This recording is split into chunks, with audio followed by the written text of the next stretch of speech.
Ya? Bakit hindi mo dinala ito? Di ba't kabilin-bilinan ko sa'yo na wag mo itong iiwan? Sumala pa ni board member Ardot Paruhinog daw sa iyang gibati nga dakong buhi ang iyang amahan o adunay gusto nga isulti kaniya.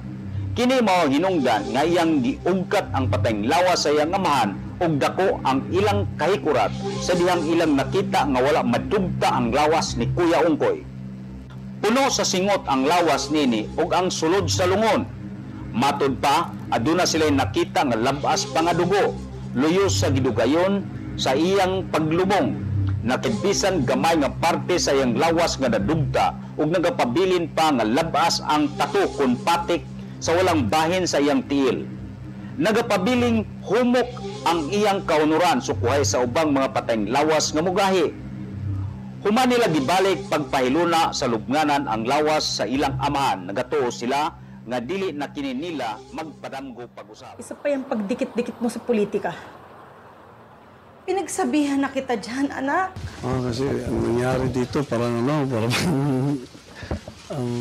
kasi ang tawag kasi pagka medyo lumala na yung jealousy, doon nangyari yung mga ganyan na pinaniwalaang hindi makatotohanan. Siyempre, may mga military na, hindi naman lahat, sa akin lang hindi lahat.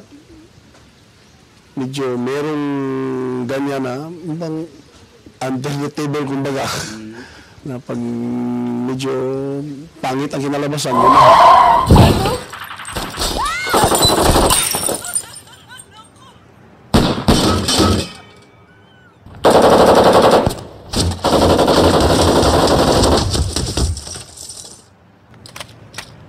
Lalabas ka pa,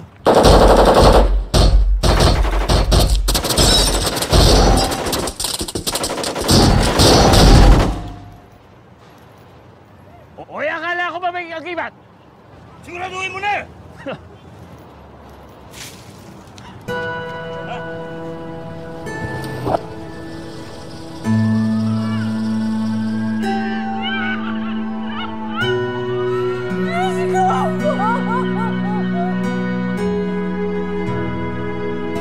Iwan ako!